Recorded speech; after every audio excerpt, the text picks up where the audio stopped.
At least one person is dead this morning after a shooting at a fast food restaurant on West End Avenue. Matthew Torres is out on the scene. Matthew, this is a busy area. This happened right in the middle of it.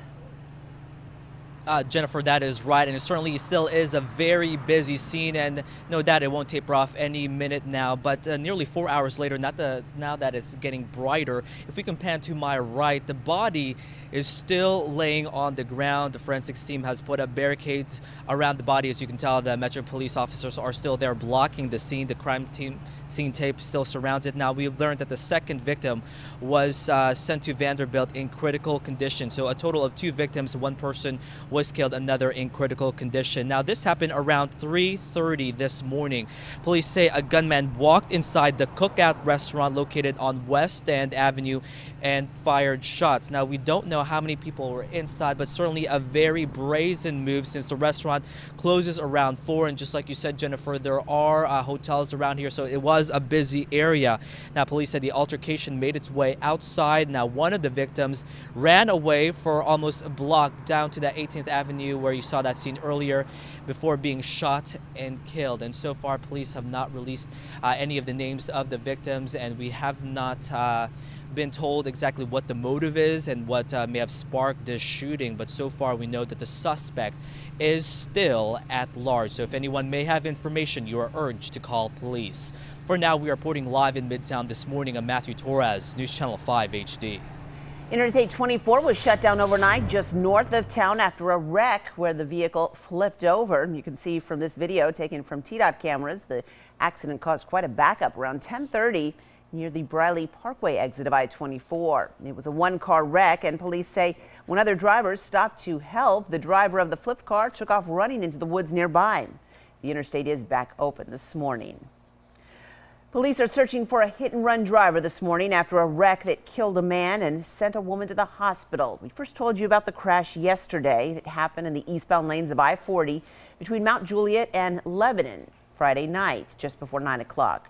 We're told that a car collided with the Firebird Don Rogers Jr. was driving, causing him to lose control. His car flipped and then slammed into a tree.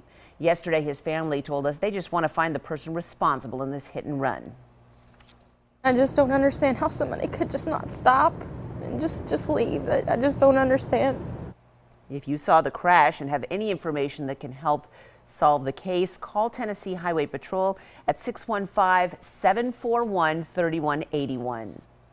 2 dead bodies in Perry County, and police believe it was a murder-suicide. We're told the married couple was found yesterday morning on Cypress Creek Cove in Linden. So far, no other details have been released. After Metro firefighters finally got the flames under control yesterday at a house fire in Antioch, they found the body of a man. This was the scene around 9:30 yesterday morning on Cimarron Way. We're told the 45-year-old man was still in bed and the ceiling had collapsed on him. The cause is still under investigation that is, but firefighters tell us they believe the fire started in that same bedroom. A Warren County driver turned themselves in after allegedly hitting a firefighter with the car. Police say the driver surrendered soon after the accident Friday afternoon. It happened on Moorhead Road in Bowling Green. Seth Miyacato and several other firefighters were trying to establish a water line when an SUV went around the fire engine and hit the firefighter. He is expected to be okay. Last week, the city unveiled an ambitious plan to build a $100 million flood wall to protect downtown Nashville. Now it looks like the project is far from a done deal. After the big announcement Wednesday, city officials discovered that the city council had approved the wrong type of funding for it. That means now the project has to go back before the council and be reapproved. The plan includes a 2,000-foot-long flood wall along the city's downtown waterfront. Part of it would be permanent, but most is removable and then could be assembled in an emergency. It's insurance, and paying for this is sort of paying for the premium to make sure that our downtown is safe.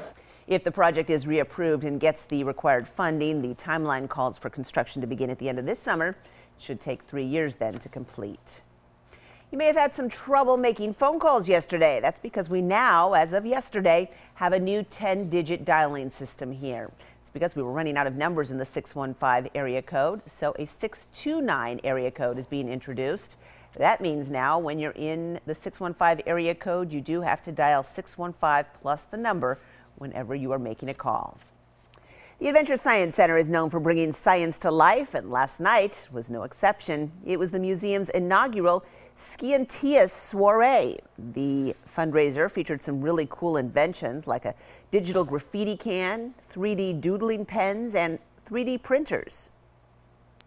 It'll help with our operational support so that we can continue to go out to the schools and do programming. We can continue to have field trips here, and we can continue to bring in some fun, cutting-edge temporary exhibits that has something for everybody. The money raised at the event will go to support science enrichment programs and the general operating fund for the Science Center.